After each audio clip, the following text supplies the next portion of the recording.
soy un fiel pensador de que lo muy básico en esta fascinante área del estudio del abordaje de la pareja infértil, si nos acostumbramos a hacer clínica y ver lo muy básico, no tiene por qué prolongarse infinitamente el estudio de las parejas y que las parejas prácticamente vengan con una biblia de estudios y sin todavía un diagnóstico. Como ustedes saben, en una pareja que tenga relaciones sexuales 2, 3 veces por semana, que no tenga ninguna alteración ninguno de los dos, pueden tardar máximo cerca de un año en que se consiga un embarazo, de manera que al año ya del 80 al 85% de las parejas tienen que haber concebido y queda un remanente de un 15% que son parejas que probablemente, seguramente van a tener el problema para procrear y que son las que debemos evaluar.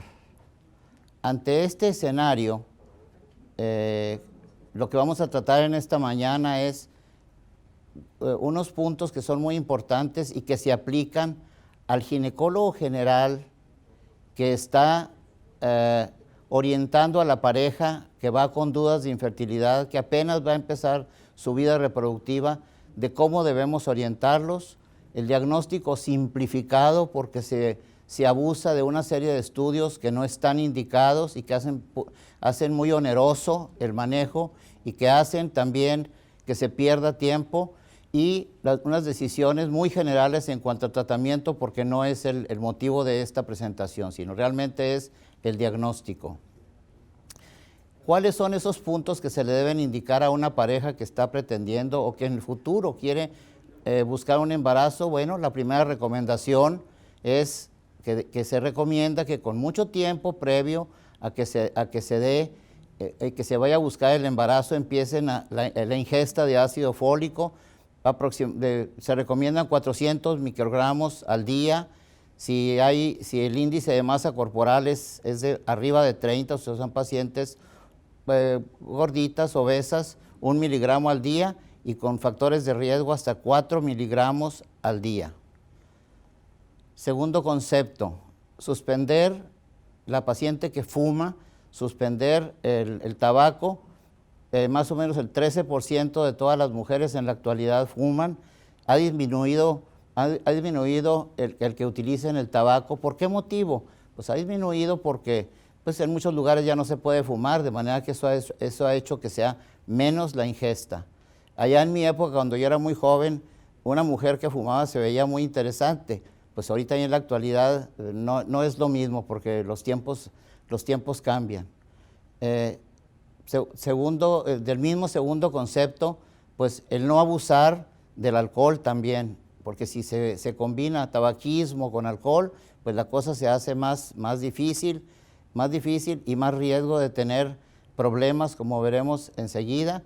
Las pacientes ahorita están muy de moda que estar extraordinariamente muy delgadas y eso también hace que sean pacientes que tienen anovulación al tener un peso inadecuado y batallan para procrear. Entonces, veladamente decirles en la consulta, pues que sería razonable tener un peso correcto, tanto si tienen peso bajo o también si tienen obesidad con un índice de masa corporal arriba del 35%, ya que incrementa. ¿Y qué pasa con la obesidad? Pues con la obesidad son pacientes, la gran mayoría, en forma muy velada decirles que sería recomendable si va a buscar un embarazo, pues que trate de perder peso, sin incidir mucho en eso, porque el paciente se les va a ir, si inciden mucho en que pierda peso y luego me viene a ver, pues se les va a ir, van a perder la paciente.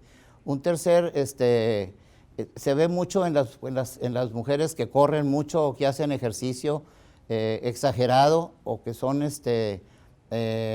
como se usa ahorita, estar extraordinariamente delgadas, pues incrementa también el tiempo en que se pueda dar el embarazo y habitualmente estas pacientes que tienen mucha pérdida de peso van a tener un cuadro clínico que es extraordinariamente raro, no lo vemos todos los días, que sería una amenorrea de tipo hipotalámico.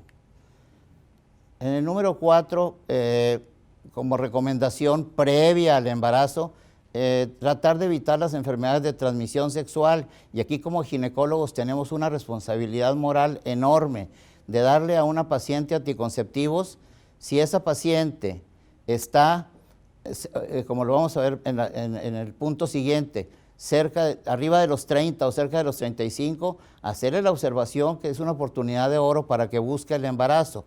Ahora bien, al darle un anticonceptivo para que no se embarace y todavía no tiene una pareja fija, hacerle la forma de evitar las enfermedades de transmisión sexual aunque utilicen el anticonceptivo, utilizar también un preservativo para evitar las enfermedades de transmisión sexual. O sea, una mujer, hacerles ver que no está protegida por usar anticonceptivos y no utilizar ningún otro método de protección como sería el preservativo para evitar infecciones de transmisión sexual. ¿Por qué?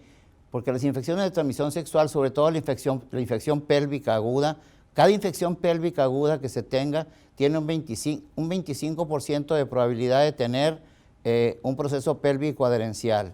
Y aquí viene un punto muy álgido, la edad avanzada, el que se difiera la maternidad en pacientes por cuestiones profesionales, pacientes que empiezan a buscar apenas su primer embarazo arriba de los 35, si piensan que ese va a ser el panorama, es donde tiene aplicación. Si ellas lo preguntan, si ellas lo sugieren o lo proponen, es el tener la criopreservación de óvulos cuando no está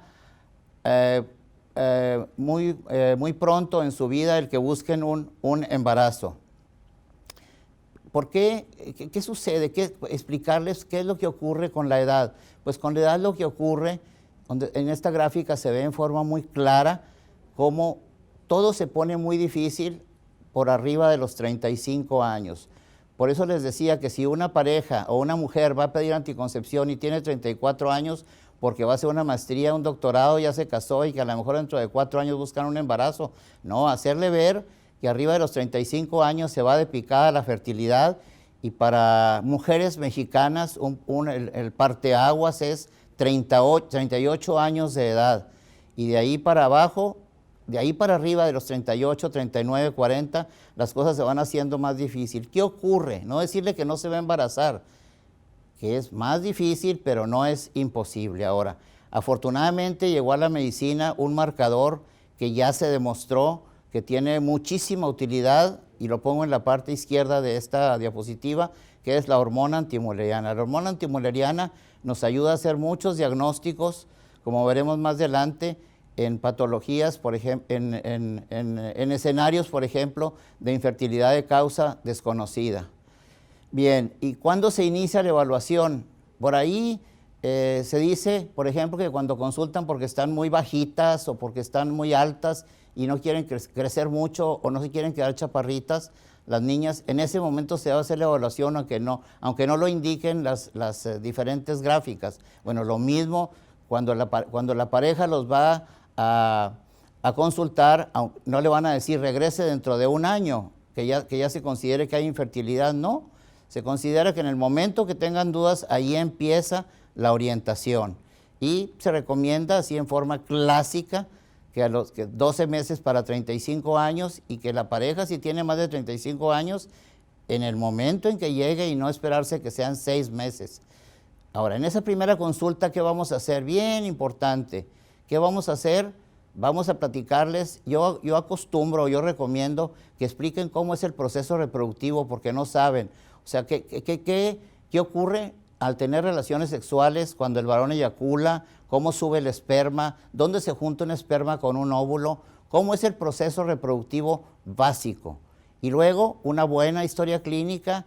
Yo soy un convencido de que si hacen con las preguntas clásicas que se hacen de la reproducción, van a orientarse hacia un diagnóstico. Y no ponerse fatal o fatídico ante escenarios negativos, y no decirle que nunca se va a embarazar si no le hago esto o lo otro, porque van a quedar en ridículo. Puede ser que consiga un embarazo hasta solita.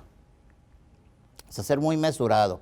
Y básicamente, muy sencillo, Son 4 causas las que tienen que estudiar por qué no se embaraza una pareja. Factor masculino, factor tubo peritoneal, que no haya ovulación, que tenga problema adherencial en los órganos pélvicos internos y el gran grupo de pacientes en los que es mentira, que es esterilidad de causa desconocida. Eso no existe.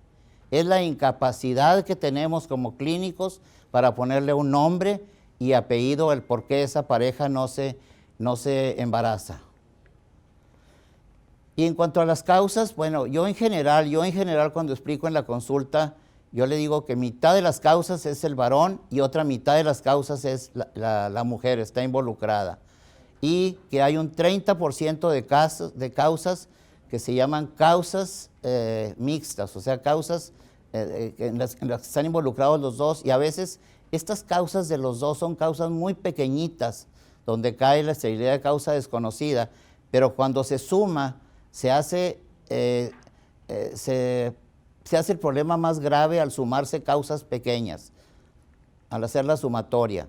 Y en general, el factor masculino ocupa como un 30%, vamos a ver más adelante cuál es la causa más frecuente del factor masculino y todo eso que menciono yo ahí como defectos posttesticulares, disfunción de los... Eso ya son cosas, son diagnósticos muy elaborados.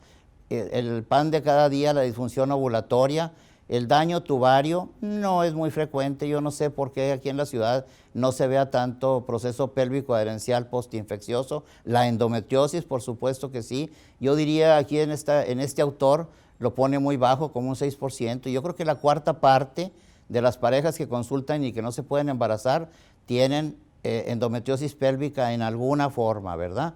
Y algo que no preguntamos y que en la historia clínica básica viene, la frecuencia de las relaciones. A lo mejor les da pena decirles la frecuencia de las relaciones porque el estilo de vida de ahorita, el estilo de vida conyugal, pues ha cambiado mucho por muchas cuestiones de trabajo, de privacidad, de estrés.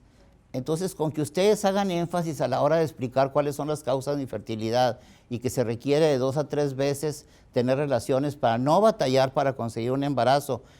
Si la pareja les está poniendo atención, con eso va a ser suficiente, más que suficiente, para que ellos se den cuenta si el factor coital, que se refiere a la frecuencia de las relaciones, no se hace en forma correcta. El factor cervical sí existe, se ha eliminado de la metodología básica porque se vio que era muy...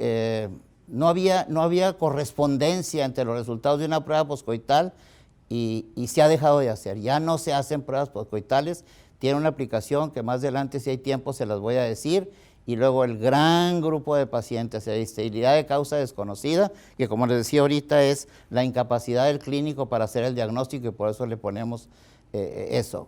En el factor masculino sigue siendo el gold estándar, sigue siendo hacer un espermograma, de preferencia en un laboratorio reconocido, no en un laboratorio que no sepan porque nomás los va a hacer perder el tiempo.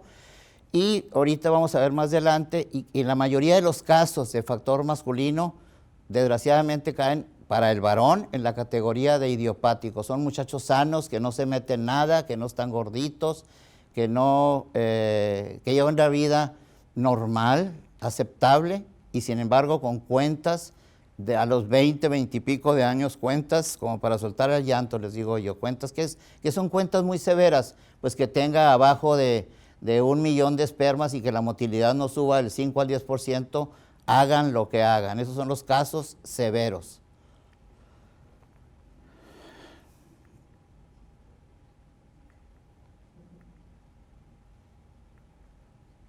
Bien. Desde el 2010 se han modificado los valores, aquello que nos enseñaron cuando yo era joven, que era la regla de los 60 millones con 6 mililitros, con 60% de motilidad, eso ya no, eso es histórico. Y les digo porque hay muchos laboratorios que lo siguen poniendo. En rojo quise puntualizar los 3 valores que yo recomiendo que sean los que ustedes les pongan atención. ¿Qué volumen debe haber? Arriba de 1,5 mililitros, eso se considera como normal. ¿Qué motilidad? Pues arriba de un 32%. Generalmente para que no tenga problema un varón para lograr un embarazo, pues debe tener 32, que se muevan 32 de cada 100 espermatozoides. ¿Qué cuenta? La cuenta ha ido bajando a través de los años y ahorita se considera 15, 16 millones.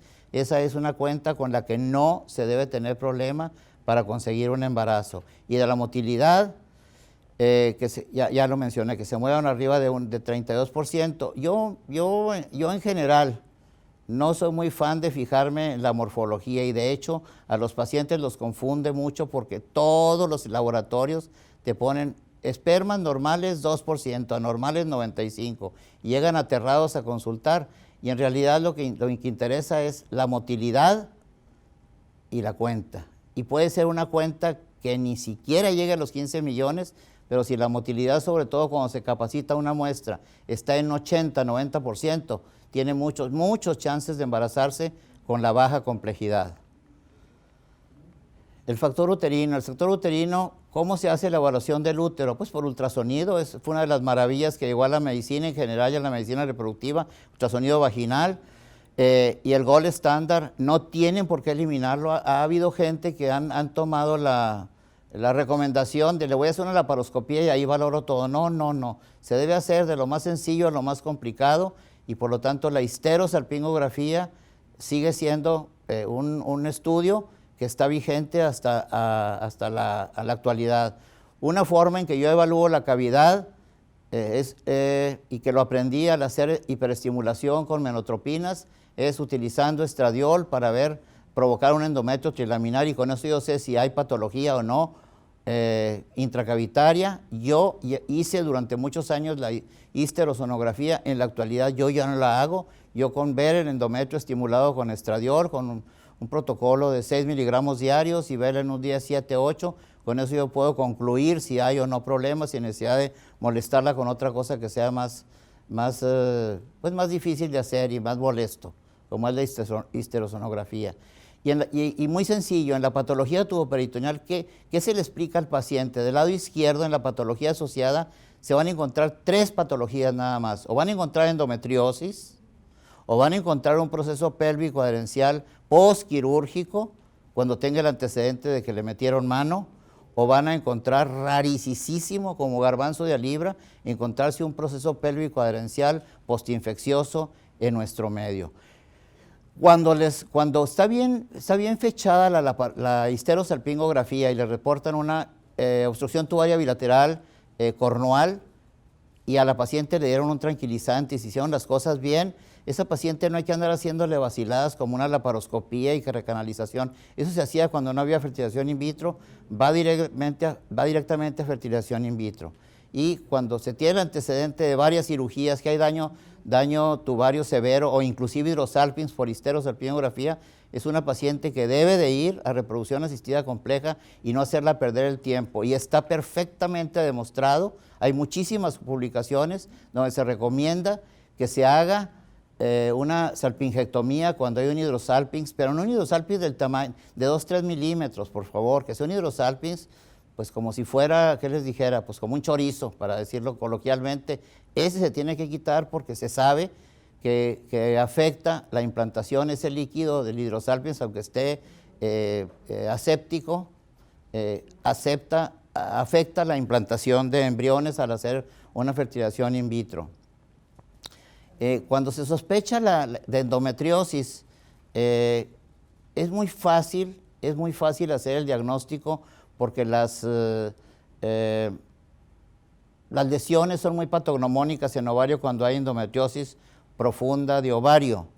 Y ahí en mi experiencia, lo que yo recomiendo es hacer un tratamiento de unos 2 meses con agonistas y luego se hace la corrección. No irse a hacer la corrección en caliente porque no saben lo que se van a encontrar y va a ser la única oportunidad que va a tener esa paciente. Entonces, mejor dar agonistas y se van a encontrar en un 2-3% con la sorpresa de que se sorprende tanto que después de los agonistas se les embaraza sin que la lleven a una cosa quirúrgica. Sí, y el enfoque, y no hacer laparoscopías diagnósticas. Ya no me puedo desviar lo que me dijo mi amigo Manuel García.